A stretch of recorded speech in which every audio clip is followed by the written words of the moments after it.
Hey guys, I just wanted to get on here real quick and do a short little video about my medication. I get questions pretty much every day regarding my medication and side effects and how much it costs and what do I take and all that. So I thought I would just do a really quick video to answer those questions and let everybody know what it is. There goes my cat. What I take. So I take Triumeq. It's right here. Triumeq. And it has abacavir, dolutegravir, and lamivudine in it. It's 3 drugs in one. The first one, abacavir, is, I wrote this down, 600 milligrams, and that is an NRTI. So is lamivudine. Those both are the same, like they're doing the same thing. They're nucleoside reverse transcriptase inhibitors. Okay, so they're reversing the action of the HIV virus, of what it's trying to do. And then dolutegravir is an integrase inhibitor. I think that's right. That's 300 milligrams of that. That's the third one in there. And lamivudine, the one in the middle, is 50 milligrams. So it's 3 drugs in one.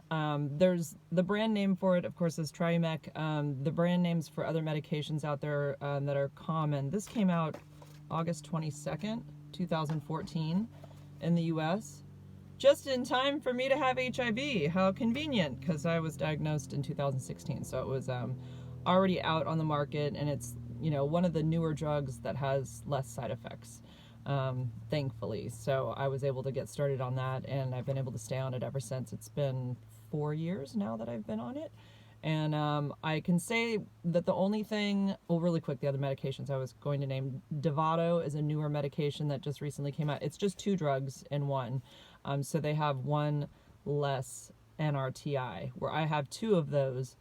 Dovato just has an NRTI and an integrase inhibitor. So apparently it works really well. And it's made by the same company that makes my medication, Triumeq. Dovato is made by Viv Pharmaceuticals, VIIV.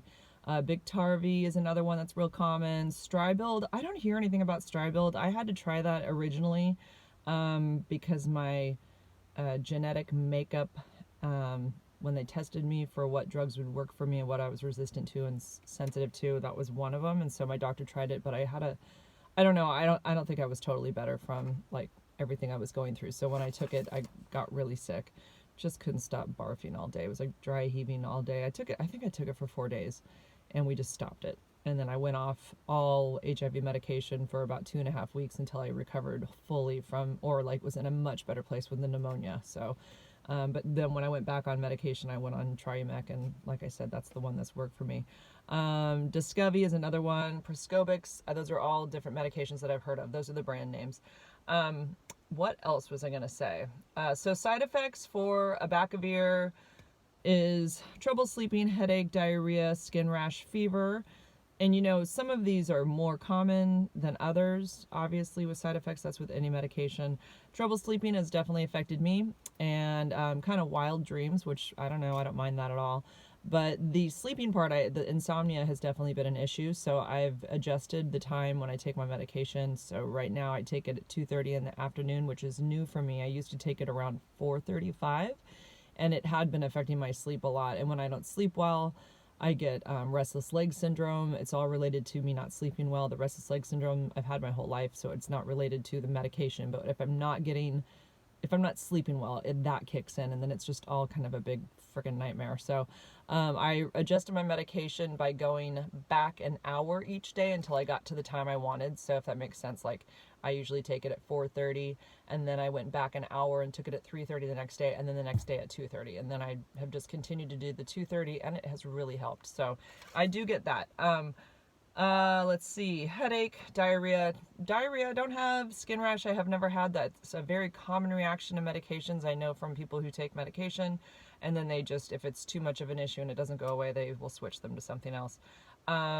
Headache, yes. If I take my pill on an empty stomach, I will about an hour later have a little bit of a headache and feel queasy. Never have I thrown up, but if I take my pill with food, usually those things don't really happen. If they do, they're very short, maybe like 5 minutes or so. I might get some of that, a little bit of a headache, and be like, ugh, or just, they say you also might have a feeling of just general malaise, which is just general discomfort, which I get that, I guess, kind of. Like, I might feel like a little, ugh, but it does not last long. It's very short. And in a way, it's just a nice reminder to me that there's medication in my body working, and it's fighting this virus, that it's not allowing it to do anything to me. So it's suppressing the virus always. There's drug pressure on the virus. The virus can't replicate like it wants to because this medication's coming in every 24 hours and just basically beating it down. So that's why I'm undetectable, and that's why these medications do that. They, you know, people worry about the effects of, or they worry about these medications not working, but it's just, you have to think about the science behind it and how they figured it all out. And it's, I think if you understand, you can watch some YouTube videos on how this medication works against the virus, and it's very simple actually how it works against the virus. I'm not going to get all technical into it, but it's like a sure thing. Like, it does what it's supposed to do, and so that's why I continue to be undetectable all the time, because I take my pill every day. Last question typically is about the cost. For me, it's free because I have low-income health insurance through the state of California. I have since my divorce. My kids and I all have Medi-Cal, so all my medication is free.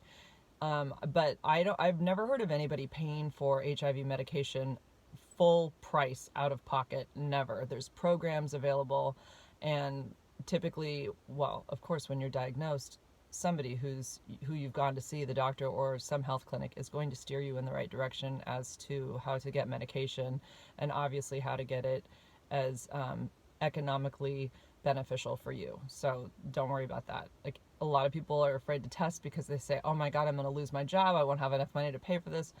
That is not what you need to be thinking of. What you need to be thinking of is your health, and making sure that you test to know if you have it or not, so that you can get on treatment, because the longer you wait, the more damage that's going to be done to your body by the virus if you have it. Okay, so I think that's it. That's my drug. Triumeq. Any other questions about my medication? Feel free to ask. Oh, I already took it today, so I won't take it again, but this is what it looks like. It's purple.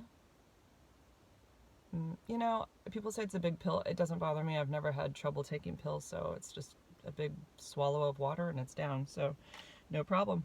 All right, I hope everybody's doing well in this shelter-in-place COVID-19 craziness.